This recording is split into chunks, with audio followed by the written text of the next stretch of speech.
Good morning, everyone, and thank you for the introduction. Your Excellencies, Your Majesties, esteemed guests, and I want to also especially welcome the new members of our community from the Youth Voices. That's such an important thing.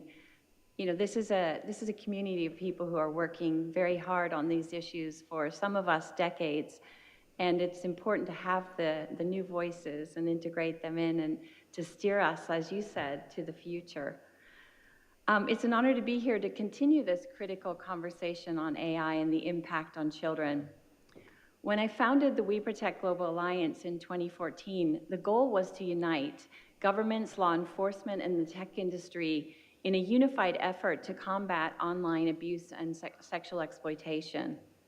We've made a lot of progress, but AI has dramatically reshaped the risks children face online, introducing new, scalable, and harder to detect forms of abuse.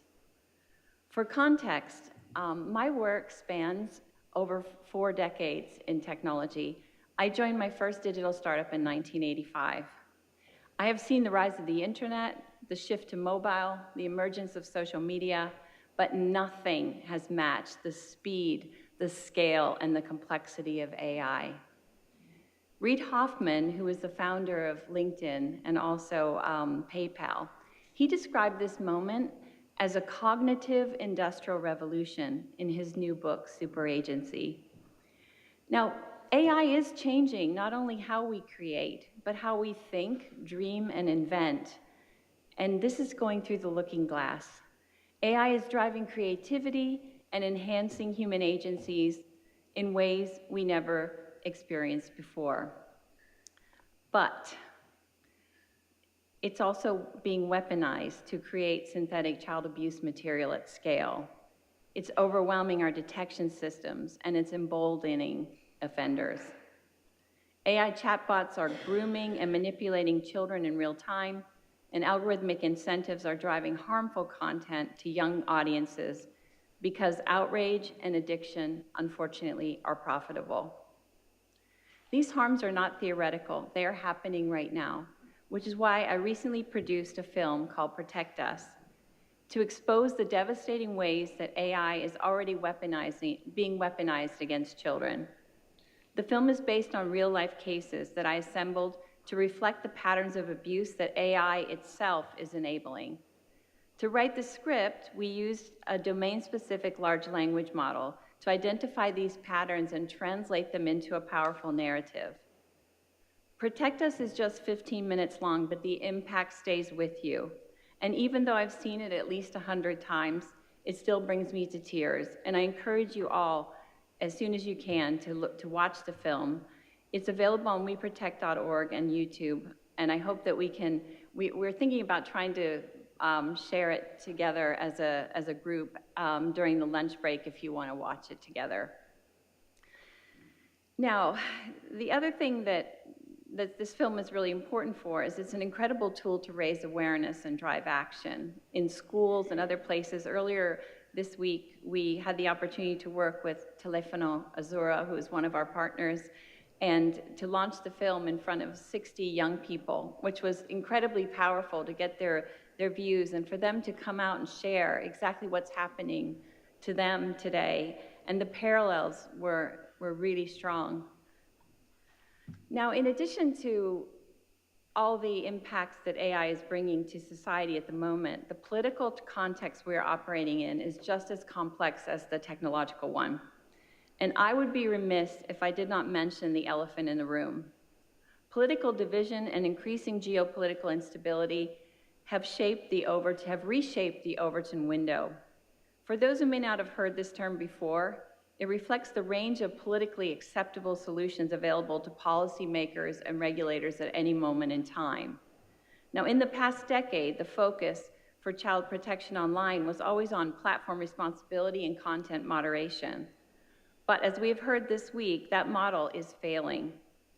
Platforms are more resistant than ever to oversight, and AI-generated content is flooding the internet faster than it can be managed. At the same time, enforcing AI regulation is increasingly seen as a hostile act. Vice President J.D. Vance's speech at the AI Action Summit in Paris made this clear. He stated that attempts to regulate AI are viewed as an existential threat to American dominance in technology.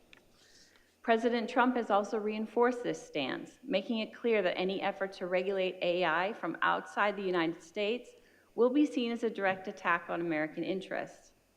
So, the big question for us here is, how do we protect children when the political appetite for regulation is diminishing and AI development is accelerating? But there is another pressure I want to raise that's at work beneath the surface, one that worries me deeply. Right now, most AI models are funded by subscription.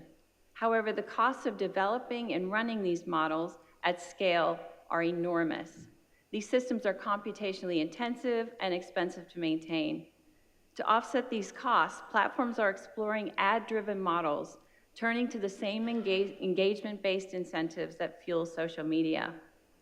If AI responses become shaped by the highest bidder rather than the best answer, the risk will multiply exponentially.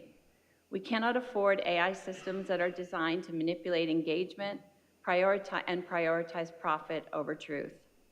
Algorithmic manipulation would shift AI from a tool for human empowerment to a tool for exploitation.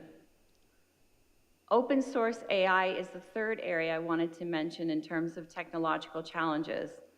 Unlike closed systems, open source models are freely distributed, and they can be easily modified and weaponized by bad actors. Large language models and generative AI tools are already being adapted to create synthetic CSAM, automate grooming, and to generate deepfake content at speed that outpaces existing safeguards. Recent initiatives launched, one called Roost, is very exciting. It's starting to address these vulnerabilities, but we need broader action to protect children at scale. For too long, we've operated under a post-harm enforcement model where action is only taken after the damage has been done. This model is no longer viable in the AI era. The scale, speed, and complexity of AI-driven abuse have outstripped our ability to respond after the fact. Once harmful content is created and shared, it can be spread globally in seconds, and removing it entirely is almost impossible. Law enforcement is overwhelmed, and the platforms responsible for hosting this content often lack the technical and legal capacity to respond quickly enough. We have reached an inflection point. We need to shift from a reactive model to a proactive one, embedding safety in AI systems from the ground up. Platforms must be incentivized to prioritize safety over engagement and addiction. Developers must build protections into AI systems at the design stage, ensuring that models are hardwired to prevent harm rather than amplify it. And governments need to step in, not by imposing outdated regulatory frameworks, but by setting clear safety standards that balance innovation and accountability. This is not just about protecting children. It's about shifting the incentives that drive the entire AI ecosystem. AI systems that are designed for engagement are dangerous. AI systems that are designed for safety and empowerment are transformative. We need to get this balance right, and we need to act now. I am raising these issues about technology because we have not yet covered them during this conference, and they're too important to overlook. Conversations about AI and child protection often focus on individual cases of abuse or platform responsibility, but the deeper challenge lies in the incentives and the infrastructure behind these technologies. AI is evolving faster than regulation can keep up, and faster than oversight, and also faster than our ability to detect and prevent it. That is why we must confront these challenges head on. Let us recognize this extraordinary moment, the unprecedented pace and potential of AI, combined with the complexity of our political and technological environment.